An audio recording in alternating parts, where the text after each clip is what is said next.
मंच पे विराजमान इस कार्यक्रम के मुख्य वक्ता आचार्य सिद्ध विद्यानंद अवधूत दादाजी, प्राउड के मुख्य प्रधान पूर्णिया डीएस दादाजी और बहुत भूतपूर्व यूपीएसएफ के राष्ट्रीय सचिव डॉक्टर रवि रश्मि दादाजी, पूर्व राष्ट्रीय सचिव Ved Prakash ji, state secretary doctor Aditya ji, state member Arvind ji और पूर्णिया के डीएसएल दीदी आचार्य कल्याण नारायण अवधूतिका दीदी जी, साथ ही साथ जीपीएसएफ के पूर्णिया के जिला सचिव जनक प्रभा और पूर्णिया अध्यक्ष सृष्टि और तमाम आए हुए इस कार्यक्रम में युवा साथियों भाई बहनों को मेरा तहे दिल से नमस्कार। नींद आ रही है क्या? नींद आ रही है आप लोगों को? नींद भाग जाएगा जस्ट। सबसे पहले मैं आप सभी को धन्यवाद देना चाहूंगा कि आप लोग इस कार्यक्रम में इतनी दूर से आए हुए हैं। कहा जाए 2 साल बाद इस कोविड में जो समय आप लोगों ने हम लोगों ने अपने घर पे व्यतीत किया और 2 साल बाद यह कार्यक्रम स्टेट कन्वेंशन जो कि आज पूर्णिया जिला में कला भवन में आयोजित किया गया है। हे युवा वर्ग साथियों, यह कार्यक्रम यूं ही यही समय नष्ट करने के लिए नहीं आया है और नहीं किया गया है। यह कार्यक्रम मुझे ऐसा लगता है कि भारत और विश्व में एकमात्र ऐसा कार्यक्रम है जो बच्चों के निदान के लिए सोचता है। इसके बारे में भी आगे चर्चा करेंगे क्योंकि आप लोग बोलेंगे कि ऐसा नहीं हो सकता है। मैं इसको प्रूफ दूंगा आप लोगों को कि भारत में फर्स्ट ऐसा यूपीएसएफ यूनिवर्सल प्राउड स्टूडेंट फेडरेशन अर्थात विश्व स्तरीय छात्र संगठन जो विद्यार्थियों के निदान के लिए, उनके हित के लिए, उनकी हित की लड़ाई करने के लिए हमेशा आगे रहता है। बहुत सारे पार्टी पॉलिटिक्स आप लोगों के पास आया होगा वोट के माध्यम से या झंडा लेकर के सड़क पे आंदोलन करने के लिए आया कि नहीं आया है? आया कि नहीं आया है? परंतु आपको उन्होंने क्या दिया? समय नष्ट करवाया। और यह क्वेश्चन यहाँ बनता है कि आप कला भवन आए हो समय नष्ट करने के लिए। भाइयों एक बात कह रहा हूँ, एक बात ध्यान में याद रखना हमेशा कि कला भवन जो व्यक्ति आ गया ना, जो यूपीएसएफ से जुड़ गया, वो जो गूंगा बहरा है वो भी बोलना सीख जाएगा और वही लोग, वही युवा आने वाले समय में झंडा लहराएगा। दोस्तों बहुत सारी बातें हैं, अगर मुझे समय मिले तो बहुत सारे आप लोगों को बताएंगे भी और मैं चाहूंगा कि मुझे 2-3 मिनट ज्यादा मिले आप लोगों के लिए। सबसे पहले मैं यूपीएसएफ के बारे में बताना चाहूंगा, फिर मैं आप लोगों को सही दिशा निर्देशन देने का काम करूंगा। यूपीएसएफ यूनिवर्सल प्राउड स्टूडेंट फेडरेशन अर्थात विश्व स्तरीय छात्र संगठन जो आज तक पूरे विश्व में ऐसा नहीं है जो विश्व स्तरीय काम कर रहा है। मात्र एक यूपीएसएफ है जो पूरा विश्व में काम कर रहा है और इसकी स्थापना 15 सितंबर 1959 ईस्वी में मोतिहारी में किया गया था प्रभात रंजन सरकार के द्वारा। यूपीएसएफ का जो उद्देश्य है आर्थिक योजना पर आधारित रोजगारमुखी शिक्षा का पक्षधर है। शिक्षा के बाद 100% रोजगार की गारंटी हो। दोस्तों आप ही लोग में से बहुत सारे युवा बोलते होंगे 100% रोजगार कैसे मिलेगा? मोदी जी को बोल दीजिए कि आप 1 साल के बाद लागू करने के लिए हमको दे दीजिए, 100% रोजगार मिल जाएगा आप लोगों को। उसका भी है ऐसा मुंह बोल रहे हैं ना, आप समझिएगा कि सिर्फ बोल रहे हैं, सिर्फ जो है हवाई बात कर रहे हैं, क्योंकि हमारा जो उद्देश्य है, जो प्राउड का जो स्टेटमेंट है, जो उनका उद्देश्य है वो कहता है कि आपको 100% रोजगार मिलेगा। सबों को समान शिक्षा मिलना चाहिए कि नहीं मिलना चाहिए ये बताइए। कोई गरीब का बच्चा प्राइमरी स्कूल में पढ़ता है यानी कि सरकारी स्कूल में पढ़ता है और अमीर का बच्चा प्राइवेट स्कूल में पढ़ता है कि नहीं? गलत बात है? सही बात है ना? आप लोग आए हो, मुझे लगता है 99% विद्यार्थी जो सरकारी स्कूल में स्टूडेंट है कि नहीं? जो इंटर 12 करते हैं, ग्रेजुएशन करते हैं, बीएड करते हैं, पीएचडी करते हैं, है कि नहीं? लेकिन आप लोगों की समस्याओं के समाधान के लिए ना नरेंद्र मोदी सोचा है, ना राजीव गांधी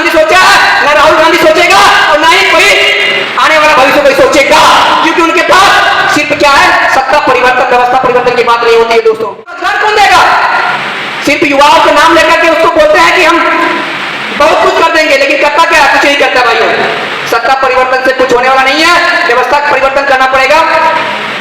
और यूपीएससी चाहता है कि शिक्षण पद्धति सभी विद्यार्थियों को शारीरिक, मानसिक और आध्यात्मिक तीनों क्षेत्रों में डेवलप किया जाए। अब तीनों क्षेत्र जैसे कि कहते शारीरिक, मानसिक और आध्यात्मिक, अगर हमारा शरीर स्वस्थ रहेगा तब ना पढ़ पाएंगे हम, ये बता दीजिए। अगर हमको बुखार रहेगा, तबीयत खराब होगा, बार बार हॉस्पिटल जाएंगे तो क्या उसे हम पढ़ पाएंगे? पहले अपने शरीर अच्छा करेंगे। सेकेंड, मानसिक उन्नति चाहिए, डेवलप चाहिए।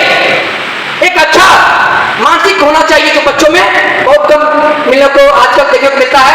और इसका वजह क्या है मैं बताऊं? इसका वजह है सोशल मीडिया। दोस्तों सभी युवाओं को कहना चाहूंगा, अगर बिहार बदलेगा ना तो प्रदेश बदलेगा, क्योंकि बिहार से ही बहुत बड़े क्रांति हुआ है, जयप्रकाश नारायण जैसे क्रांति हुआ है। और आप सभी लोग जो आए हैं आज, मैं सबको कहना चाहूंगा कि बिहार बदलेगा तो पूरा भारत बदलेगा। अगर बिहार नहीं बदलेगा तो कुछ नहीं बदलेगा, याद रखना। ये बिहार बदलने का शुरुआत सिर्फ ये भारत बदलने का शुरुआत तो बिहार से ही हो सकता है, और बिहार के सभी युवा कर सकता है। अग्निवीर नाम सुने हैं? 4 साल का नौकरी, सपोज 10 लाख रुपया मिल गया आपको 4 साल में, मिल गया। 4 साल के बाद क्या करेगा वो? उसको रोजगार देगी, 10% 20% आरक्षण देगी। जहां आपको जो आप जब कोई कंपनी खोलिएगा या कोई आप व्यवसाय कीजिएगा तो उसमें आपको आरक्षण या उसमें आपको सहयोग किया जाएगा सरकार के द्वारा। ठीक है, मान गया। 4 साल की नौकरी में वैकेंसी कितनी मिली है?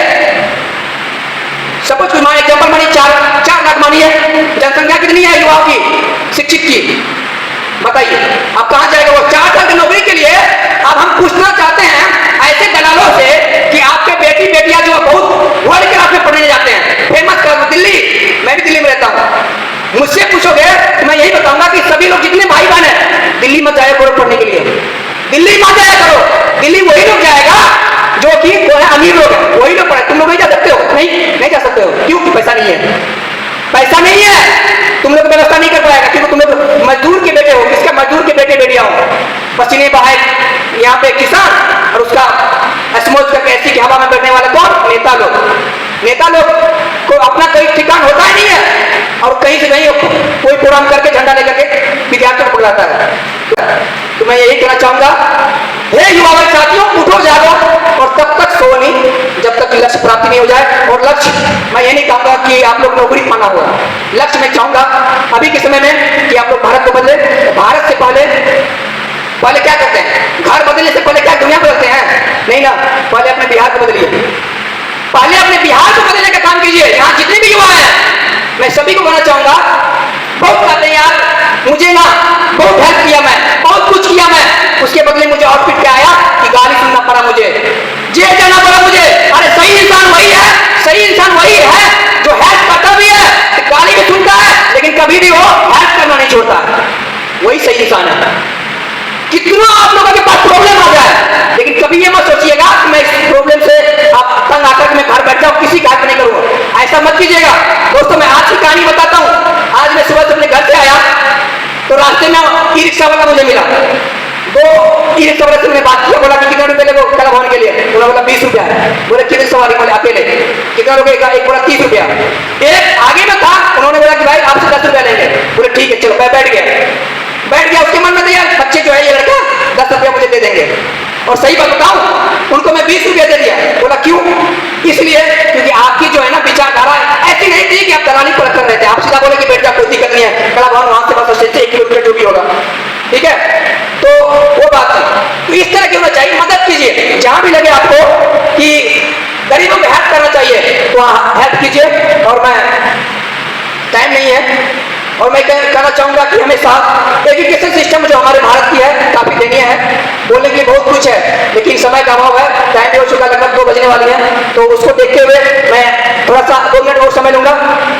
स्टूडेंट का जो प्रॉब्लम है, जो समस्या है, उसका एक है भाई, जितने युवा बैठे हो ना, जी जान लगा पढ़ाई करो, जी जान लगा कि पढ़ाई, दुनिया की कोई ताकत आपके पास आ जाए, भाई झंडा लेकर मेरा काम करो, तो मत जाना कभी। 10 लाख 20 लाख रुपया खरीदना आएगा परिवार को, मत जाना, रुपया ले भी लेना, मत जाना कभी नहीं, क्योंकि तुम्हारा एजुकेशन सिस्टम अगर तुम पढ़ लिखे होगे ना, तो वही आदमी कल आकर कहेगा जो तुमको कभी कहा था कि मत पढ़ो, कहेगा तो मुझे उम्मीद था कि तुम बहुत कुछ करोगे।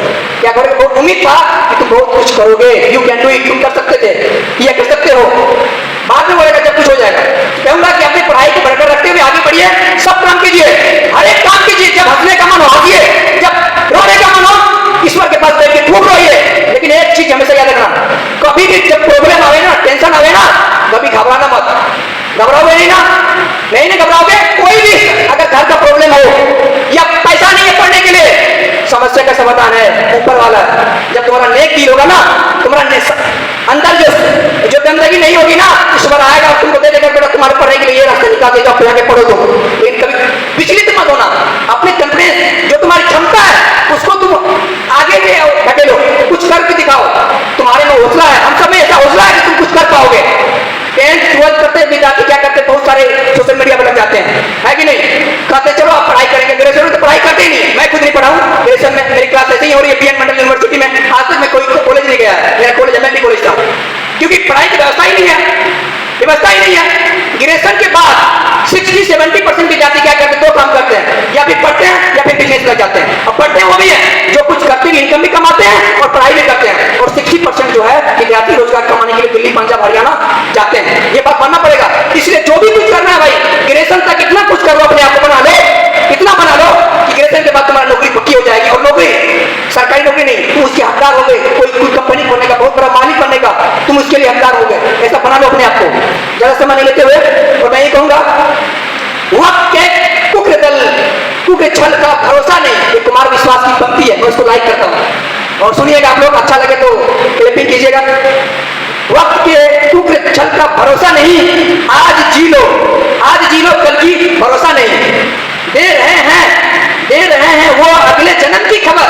क्या कर रहे हैं कि दे रहे हैं वो अगले जन्म की खबर, जिनको अगले ही पल का भरोसा नहीं। इसीलिए जब तक जिंदगी है यार, जी लो, पूरा हिला दो पूरा बिहार को। और मैं कहूंगा कि मनीष कश्यप जैसा बनिए आप लोग, उसको डर नहीं है ना, तो आप लोग में कोई डरिए मत, कुछ भी हो जाए। जो आप लोग फालतू की स्टेटस लगाते हैं ना, कोई भी गलत काम हो समाज में, ये भ्रष्टाचार हो, तुरंत वीडियो बना के उसको पोस्ट कीजिए और फालतू की वीडियो वगैरह मत बनाइएगा। मैं यही कहूंगा। और युवा देश का भविष्य होता है। जाते जाते कहूंगा कि आप में वो ताकत, वो जुनून है, वो क्षमता